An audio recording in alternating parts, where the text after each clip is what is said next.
still making, extremely athletic plays, but he's actually doing it within the framework of the defense now too, which is positive to see.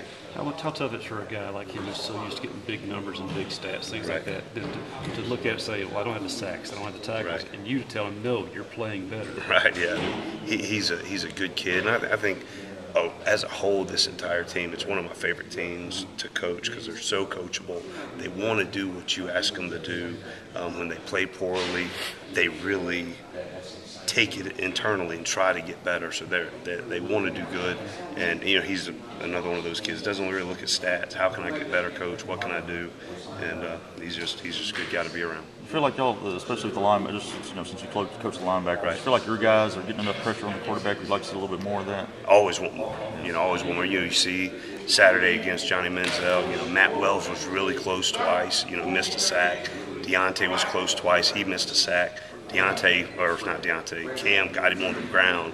We're so close. Matt Wells, I think, probably a great kid, but probably leads the SEC and missed opportunities. But that's a thing that drives him because he's such a great athlete, and he wants to do the things that we're asking him to do.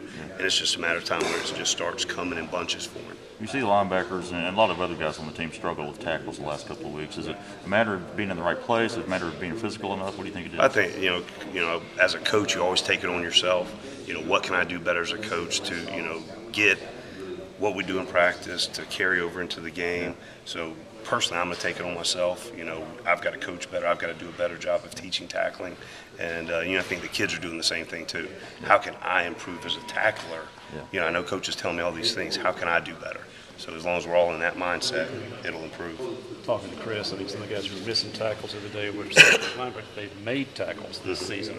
Right. They just with a little hesitation, just not quite sure of what they were supposed to do against a very, very quick team in open space. The pace of the offense was really fast, but there's no excuses. I mean, we can't play poorly. We can't coach poorly, and all those things have to improve. And we've got a great opponent coming up that'll help us focus to get those improvements made. Yeah, Cam after the game, I think he said they were pulling up early. I guess that just means not finishing a tackle. Right, absolutely. Yeah, the big thing that we stress all the time, Coach Mullen stresses all the time, is just run through every tackle. Because if you run through every tackle, they will stop their feet, and then the rest of the guys can come and make the play and clean it up for you. The numbers that really stood out in the tackles, there were so many assists in that game. Not a lot of solo tackles, but tons of assists. So second or third guys were getting into the action, which meant it was downfield a lot of times. Yeah, it was just way too many yards after. I think the stat was maybe 300 yards after missed tackles. And, you don't want to, as a coach or as a player, you don't want those kind of things happen, especially in a big-time SEC game. And, it was in a great environment, with our fans and everything. So, it's just disappointing. But, a lot of things that we're going to improve on and motivation to do so. Getting with them together after the game, do you see any signs there that guys, still got your confidence? Do you still know how good you can be? Yeah, it's a great group of kids, and they're disappointed, but they've put way too much into it in the offseason with Coach Bayless and what we do during the preseason, to take any steps back now. There's 3 regular season games. I think you'll see a different group of guys in the maroon and white on Saturday.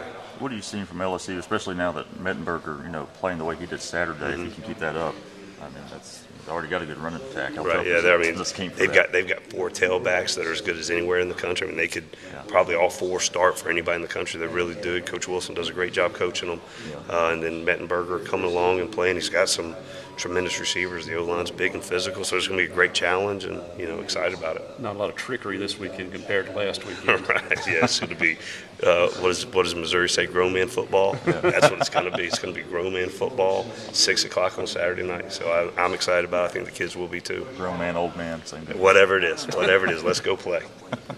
Thanks, Geoff.